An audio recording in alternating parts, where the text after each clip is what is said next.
அனைவருக்கும் அஸ்ஸலாமு அலைக்கும் வரஹ்மத்துல்லாஹி வபரகாத்துஹு. அல்ஹம்துலில்லாஹி ரொபில் ஆலமீன். அகிலங்கள் அனைத்தையும் படைத்து வளர்த்து பரிபக்குவப்படுத்தும் அல்லாஹ்வுக்கே எல்லா புகழும். வ அஷ்ஹது அல்லா இலாஹா இல்லல்லாஹு வஹதஹு லா ஷரீக லஹு வ அஷ்ஹது அன்ன முஹம்மதன் அப்துஹு வ ரசூலுஹு. வணக்கத்திற்குரிய இறைவன் அல்லாஹை தவிர வேறு யாரும் இல்லை. அவன் தனித்தவன், அவனுக்கு கூட்டாளி யாரும் கிடையாது. நிச்சயமாக நான் சாட்சி சொல்கிறேன், முஹம்மது நபி ஸல்லல்லாஹு அலைஹி வஸல்லம் அவர்கள் அல்லாஹ்வுடைய அடியாரும் தூதரும் ஆவார். எல்லாம் வல்ல அல்லாஹ்வின் கிருபை நம் மீது பொழியட்டும். அளவற்ற அருளாலும் நிகரற்ற அன்புடையமாகிய அல்லாஹ்வின் திருப்பெயரால் துவங்குகிறேன். என்று நான் பேச எடுத்துக்கொண்ட சஹாபா தோழரின் பெயர் கபாபின் அல் அரத் அலி. அவங்களுடைய வாழ்க்கை வரலாறு தான் இன்றைக்கி நம்ம பார்க்க போகிறோம். அவங்களுடைய வாழ்க்கை சுருக்கம் என்னன்னு பார்த்துடலாம். கபாப் அலி அவங்க பனு சஅத் கோத்திரத்தை சேர்ந்தவங்களாக இருக்கிறாங்க. இவங்களோட தந்தை பெயர் அரத் பின் ஜதலார் அலி. இவங்களுடைய ஒரு பட்டம் அப்படின்னு அப்துல்லா அப்படின்னு இவங்களை கூப்பிடுவாங்களாமா. இவங்களுடைய இன்னொரு பெயர் அபு யஹ்யாவும் அம்முவும் இருந்துச்சு அப்படின்னு சொல்லி சில வரலாறுல அந்த ஆசிரியர்கள் குறிப்பிடுறாங்களாமா. அந்த காலத்தில் அடிமைகள் அதிகமாக காணப்பட்டாங்க. கபாப் அலி அவங்க நிறைய பேர்கிட்ட அடிமையாக இருந்து அப்புறமா இஸ்லாத்தை ஏற்று வாழ்ந்ததாக சொல்லப்படுறாங்க. ஒரு நாள் ஒரு பெண்மணி சந்தைக்கு போகிறாங்க. அப்போல்லாம் சந்தையில் அடிமைகள் விற்பாங்க. இந்த ஊர்லேருந்து நாடு கடத்திட்டு இன்னொரு ஊரில் அடிமைகளை விற்பாங்க. அந்த மாதிரி ஒரு இடத்துல கபாப் அலி அவங்கள பார்த்து ஒரு பெண் பணத்தை கொடுத்து வீட்டுக்கு அடிமையாக கூட்டிகிட்டு போகிறாங்க. அந்த பெண்மணி அவங்கள கபாப் அலி அவங்கள கத்தி செய்யறதுக்கு பழக்கி கொடுக்குறாங்க. கபாப் அலியும் கொஞ்சம் சிறிய நாட்டிலேயே கத்தி செய்ய பழகிக்கிறாங்க. நல்லா கத்தி செஞ்சு பழகிக்கிறாங்க. அவங்களுக்கு கீழே அந்த பெண்மணிக்கு கீழே இவங்க ஒரு அடியாராக வேலை பார்க்குறாங்க. ஒரு கடையை வச்சு தராங்க அந்த பெண்மணி. அதில் வரதை வச்சு கபாப் அலி அவங்க இருக்கிறாங்க. கபாப் அலி அவங்களும் உமர் அலி அவங்களும் நெருங்கிய தோழர்களாக இருக்கிறாங்க. ஏன்னா உமர் அலி இஸ்லாத்தை தழுவுறதுக்கு ஒரு காரணமாக கபாப் அலி அவங்களும் விளங்கியிருக்கிறாங்க. ஒரு நாள் உமர் அலி அவங்கள கபாப் அலி அவங்க பார்க்குறாங்க. அப்போது உமர் அலி அவங்கள கூப்பிட்டு கபாப் அலி கிட்ட பேசுகிறாங்க. அப்போது உமர் அலியோட அரசவையில் கபாப் அலி அவங்க கிட்ட கேட்குறாங்க, நீங்கள் இஸ்லாத்தை ஏற்ற அந்த பொழுதில் எப்படியெல்லாம் நீங்கள் கஷ்டப்பட்டீங்க அப்படின்னு சொல்லி கேட்குறாங்க. அதுக்கு கபாப் அலி கொஞ்சம் கூச்சப்படுறாங்க. அப்புறமா கபாப் அலி அவங்க உமர் அலி அவங்க கிட்ட தன்னுடைய சட்டையை கழட்டி பின்னாடி முதுக காய்ச்சாங்க. அது அப்படியே அந்த நெருப்பால் சுட்டு அந்த சதை பிஞ்சு அப்படியே அந்த புண்ணு ஆறாமையும் அவ்வளோ ஒரு ரணமாக இருக்குது. அதை பார்த்துட்டு உமர் அலி அவங்களே ஒரு நிமிஷம் கலங்கி போயிடுறாங்க. எதனால் அப்படின்னு உமர் அலி அவங்க கேட்குறப்ப சொல்கிறாங்க, ஆரம்ப காலத்தில் கபாப் அலி அவங்க இஸ்லாத்தை ஏற்றின தருணத்தில் அப்போது முஸ்லீம் அல்லாதவர்கள் அந்த கறிக்கட்டைகளை போட்டு எரிக்க விட்டு அந்த கறிக்கட்டையோட நெருப்பு அணைஞ்சதுக்கப்புறம் அந்த கறிக்கட்டை மேலே கபாப் அலி அவங்கள போட்டு இழுத்து இழுத்து ஒரு பொழுதுபோக்காக செய்வாங்களாமா. அதில் கபாப் அலி அவங்களோட முதுகு தோல் உளிந்து அந்த சதையே அப்படியே உருகிற அளவுக்கு அந்த கொதிப்பு இருக்குமா. அதில் போட்டு இழுத்து ஒரு பொழுதுபோக்காக அவங்க செய்வாங்களாமா. ஏன்னா அல்லாஹ் தான் என்னுடைய இறைவன், முகமது நபி தான் என்னுடைய வழிகாட்டி, முகமது நபி ஸல்லல்லாஹு அலைஹி வஸல்லம் அவங்க தான் அல்லாஹ்வுடைய அடியார், நான் அவங்கள தான் பின்பற்றுவேன் அப்படின்னு கபாப் அலி உறுதியோடு இருந்தனால அந்த உறுதித்தன்மையை அழிக்கணுக்காகவே இந்த மாதிரி செயல்கள்லாம் செஞ்சு கபாப் அலியை பல இன்னல்களுக்கு உள்ளாக்கியிருக்கிறாங்க.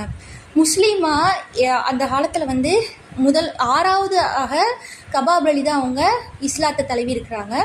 அந்த 6வது நபராக இருந்தனால அப்போது அந்த காலத்தில் முஸ்லீம் இல்லாதவங்க எத்தனை பேர் இருந்திருப்பாங்க. அதில் 6வது ஒரு நபராக இவர் இருக்கிறப்போ எவ்வளோ இன்னல்களை சந்திச்சிருப்பாங்க.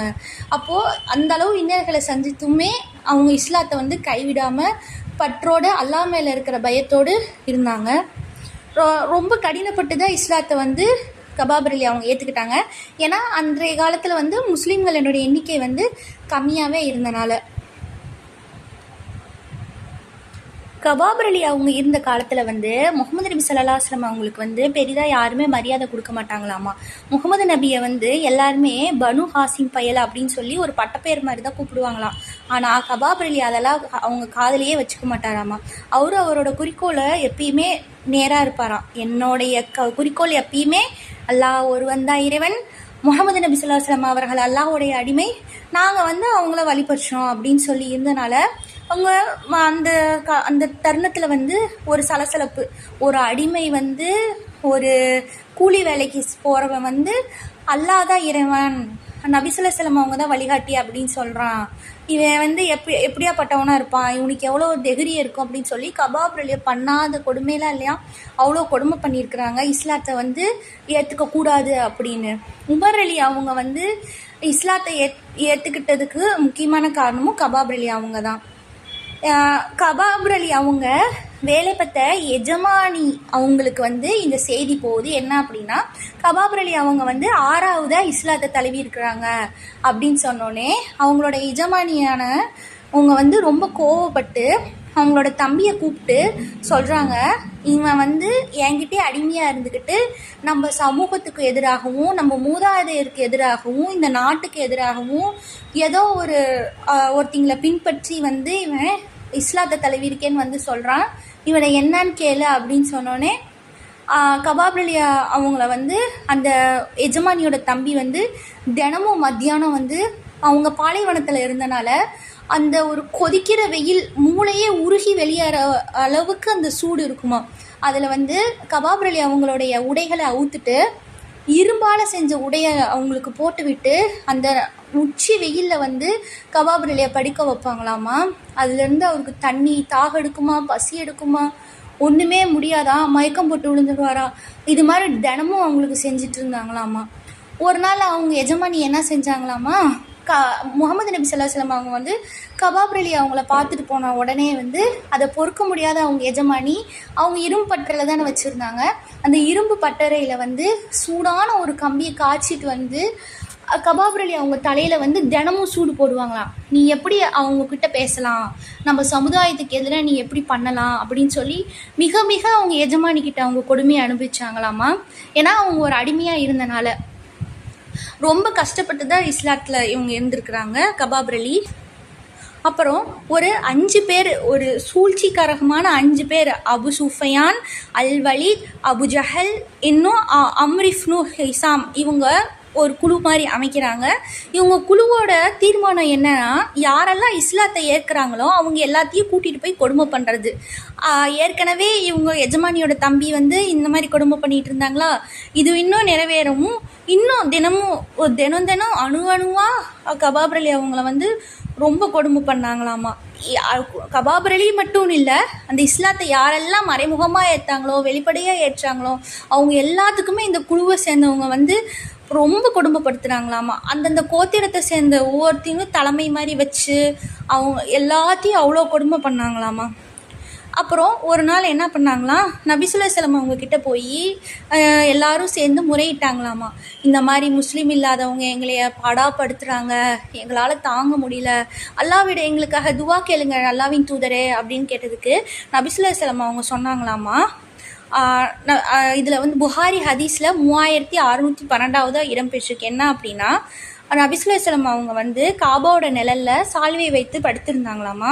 அப்போ வந்து கபாப் ரலியும் அவங்க இன்னும் கொஞ்சம் சில நண்பர்கள் இஸ்லாத்திய தழுவுனவங்க வந்து நபி ஸல்லல்லாஹு அலைஹி வஸல்லம் அவங்க கிட்ட முறையிட்ட போது அப்போ சொன்னாங்களாமா, உங்களுக்கு முன்னாடி இருந்தவங்க ஒருத்திங்க இதே மாதிரி அல்லாஹ் மேல நம்பிக்கை கொண்டு இருந்தாங்க, அவங்களுக்கு ஒவ்வொரு தடவையும் ஒரு தண்டனை வித்தியாசமாக கொடுப்பாங்க, மண்ணில் தோண்ட வச்சு பதைக்க வைப்பாங்க, ஈட்டியால் குத்துவாங்க, முள்ளால் கட்டி போடுவாங்க.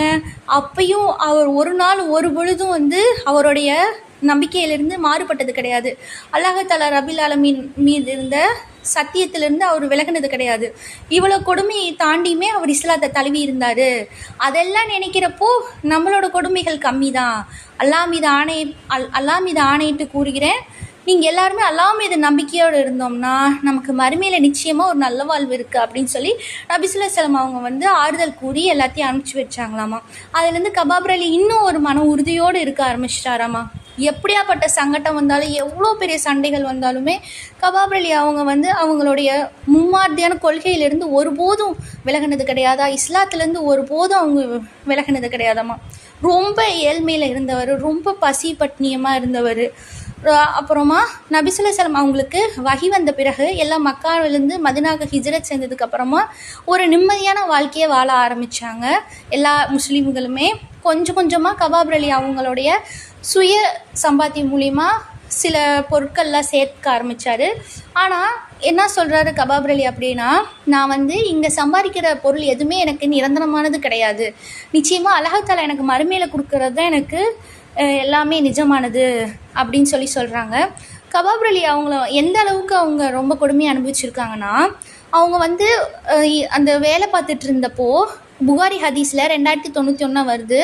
அவங்க வந்து ஒருத்தங்களுக்கு கடன் கொடுத்துருந்தாங்களாமா. அந்த கடன் கொடுத்தவங்ககிட்ட போய் கேட்குறப்போ அவன் சொன்னானா, நீ எப்போ நபி ஸல்லல்லாஹு அலைஹி வஸல்லம் அவங்கள வந்து இல்லை அல்லாஹ்வோட தூதர் இல்லைன்னு சொல்கிறியா, அப்போது உன்னுடைய கடனை வந்து வாங்கிக்கோ, இல்லைனா நம்ம மறுபடியும் இறந்ததுக்கப்புறம் மறுபடியும் பிறப்போ நீ சொல்கிறீல அப்போ வந்து வாங்கிக்கோ அப்படின்னு சொல்லி எகத்தாளமாக பேசினான் அந்த இறை மறுப்பாளர். அப்போ வந்து அல்லாஹ் தஆலா ரபில் ஆலமீன் வந்து 19வது அத்தியாயத்தில் வந்து 77வது வசனத்தையும் 78வது வசனத்தையும் அல்லாஹ் இறக்குனா அப்படின்னு சொல்லி கபாப் அலி அவங்க சொல்கிறாங்க. ஒவ்வொரு தடவையும் கபாப் அலி அவங்க பட்ட அவமானமும் துன்பமும் எண்ணில் அடங்காதவையாக இருந்திருக்குது. அப்பயே அவங்களுடைய ஒரு நம்பிக்கையான சூழ்நிலை இல்லைனாலுமே அவங்க மன உறுதியோடு அல்லாஹ் தஆலாவுக்கும் நபி ஸல்லல்லாஹு அலைஹி வஸல்லம் அவங்களுக்கும் கடமைப்பட்டு இருந்திருக்கிறாங்க. அவர் சம்பாதிச்ச எல்லா காசையுமே கபாப் அலி அவங்க வந்து நம்மளே மாதிரி பத்திரமாவோ இல்லை பூட்டு போட்டோ வைக்க கிடையாது. அவர் ஒரு வீடு எடுத்து ஈராக்கில் வீடு கட்டி அந்த வீட்டில் தான் அவரோட செல்வம் எல்லாத்தையும் வச்சுருப்பாராம். அவரை தேடி வர ஏழை எளிய மக்கள் எல்லாத்துக்குமே வந்து அவர் உணவளிப்பாராமா. யாருக்கும் தரமாட்டேன் இல்லை அப்படின்னு சொல்ல மாட்டாராமா. ஏன்னா அந்த அளவு அவங்க வந்து பசி பட்னியத்தில் வந்து இருந்தனால அவர் வந்து இல்லாதவங்களுக்கு வந்து அவ்வளோ ஒரு உதவி செஞ்சாராமா. ஏன்னா கபாப் அலி அவங்க சொல்கிறாங்க என்ன அப்படின்னா, அவங்க வந்து ஒரு போரில் வந்து ஒரு சஹாபி மௌத்தாகிறப்போ அவருக்கு வந்து கவுனிடுறதுக்கு கூட துணி பத்தாத நிலைமையில் ஏழ்மையில் இருந்தாங்களாமா. அப்போது நபி ஸல்லல்லாஹு அலைஹி வஸல்லம் அவங்க வந்து அல்லாஹ்ட்ட முறை வைக்கிறாங்களாமா. இந்த மாதிரி அவங்க தலையை மூடனா கால் தெரியுது, காலை மூடனா தலை தெரியுது, யா அல்லாஹ் இவங்க எதை நான் மூடி நான் எப்படி அடக்கம் செய்கிறது அப்படின்னு சொல்லி அல்லாஹ்கிட்ட நபி ஸல்லல்லாஹு அலைஹி வஸல்லம் அவங்க முறையிடுறப்போ அல்லாஹ் சொல்கிறானாமா, தலையோட கவுனை மூடிட்டு காலுக்கு புல்கட்டை வச்சு மறைச்சி அவங்கள அடக்கம் பண்ணு அப்படின்னு சொல்கிறாங்களா. அல்லாஹ் தான் பாதுகாக்கணும். இப்போ எந்த அளவு அவங்க ஏழ்மையில் கஷ்டப்பட்டுருப்பாங்க அப்படின்னு கபாப் அலி ஒவ்வொரு தடவையும் ஒரு செல்வத்தை பார்த்து அழுவாராமா. என் கூட இருந்த தோழர்கள் எல்லாருமே ரொம்ப சீக்கிரமாக வஃபாதாயிட்டாங்க. நான் இவ்வளோ நேரம் அல்லாஹ் தஆலா என்னோடய ரூஹை வச்சுருக்கான். நாங்கள் யாருமே இன்மையில் உள்ள எந்த ஒரு பொருளுமே சுகத்தையும் அனுபவிக்கல. ஆனால் அல்லாஹ் தஆலா மறுமையில் எனக்கு எல்லாமே வச்சுருக்கான்னு எனக்கு தெரியும். இந்த செல்வம்லாம் எனக்கு வேண்டாம். ஏழை எளிய மக்கள் எல்லாத்துக்கும் நான் கொடுத்து நான் செய்யணும்னு நான் நினைக்கிறேன். அவங்களுக்கு சரியாக போச்சா இல்லையான்னு கூட தெரியல அப்படின்னு சொல்லி அவர் எல்லா செல்வத்தையும் கொடுத்துமே அவருக்கு ஒரு மன உறுத்தல், நான் எல்லாம் செய்து கரெக்டாக கொடுத்துட்டேனா அப்படின்னு எனக்கு தெரியல அப்படின்னு சொல்லி அவ்வளோ வருத்தப்படுவாராமா. 4 கலிஃபாக்கள் ஆட்சி மாறியுமே கபாப் அலி அவங்க வந்து உயிரோடு தான் இருந்தாங்க. அதன் பிறகு வந்து கபாப் அலி அவங்க வந்து வஃபாத் ஆனதுக்கப்புறம் நான் சொல்லி வச்சுட்டே போனாங்களாமா, என்னை வந்து இந்த குறிப்பிட்ட இடத்துல வந்து அடக்கம் செய்யுங்க அப்படின்னு சொல்லி வச்சுட்டே போனாங்களாமா. அதனால் ஹிஜ்ரியோட 37வது ஆண்டு வந்து கபாப் இப்னு அலி அவங்க வந்து மரணம் அடைகிறாங்க. ஊருக்கு ஒதுக்குப்புறமா ஒரு இடத்த சொல்லிடுறதுனால அங்கேயே அடக்கம் பண்ணுறாங்க. அலி அலி அவங்க வந்து அந்த வெளியே போகிறப்போ குறிப்பிட்ட கபறுகளை பார்த்து கேட்குறாங்க. அப்போ அந்த ஊர் மக்கள் பதில் சொல்கிறாங்களாமா, இந்த அமிருல் முக்மினே இந்த முதல் கபர் வந்து கபாபுடையது அப்படின்னு சொன்னோன்னே அலி அலி ஒரு நிமிஷம் மௌனமாகி அவருக்காக மனமுருகிட்டு அப்புறம் சொல்கிறாராம், இன்மையில் வந்து அவர் எந்த ஒரு இதையுமே அனுபவிக்கலை. அல்லாஹ் தஆலா மறுமையோட வாழ்க்கையை அவருக்கு நல்லபடியாக கொடுக்கட்டும் அப்படின்னு சொல்லி கபாப் அலி அவங்களுக்காக அலி அலி அவங்கள துவா கேட்குறாங்களாமா. ஒவ்வொரு முக்மீனுமே நாம் வந்து நம்மளுடைய குறிக்கோள் என்றைக்குமே உறுதியாக இருக்கிற வரைக்கும், நம்ம எப்பயுமே நம்மளுடைய குறிக்கோளை வந்து உரிமையாக இருக்கிற வரைக்கும் சைத்தான் வந்து நம்மளுடைய மனசை கெடுக்காது. அதனால் முக்மீனான நம்ம ஒவ்வொருமே நம்ம அல்லாஹ்வுக்கு நன்றி கடன் பட்டிருக்கணும். ஏன்னா அல்லாஹ் தஆலா இவ்வளோ சுலபமாக நம்மளை இஸ்லாத்தை ஏற்க வச்சுருக்கான், இவ்வளோ சுலபமாக நம்மளை குர்ஆன் ஓத வச்சுருக்கிறான், இவ்வளோ சுலபமாக பொதுவெளியில் நம்மளால் இப்போ தொழுக முடியுது. ஆனால் அப்போ இருந்தவங்களால அது மாதிரிலாம் எதுவும் பண்ண முடியாது. எல்லாத்துக்கும் பயந்து வீட்டுக்குள்ளேயே தான் தொழுவாங்க, வீட்டுக்குள்ளேயே தான் ஓதுவாங்க. அல்லாஹ் தஆலா இவ்வளோ நமக்கு வசதி செஞ்சு வச்சுருக்கிறதுக்கு அல்லாஹ்க்கு நம்ம நன்றி கடன் பட்டு நம்மளுடைய கடமையாகிய 5 வேளை தொழுகை ஓதுதலையும் கடைபிடிக்கணும். ஒரு நல்ல முக்மீனா மறுமையிலையும் இன்மையிலையும் வாழ்வோம். ஆமீன். அல்ஹம்துலில்லாஹ்.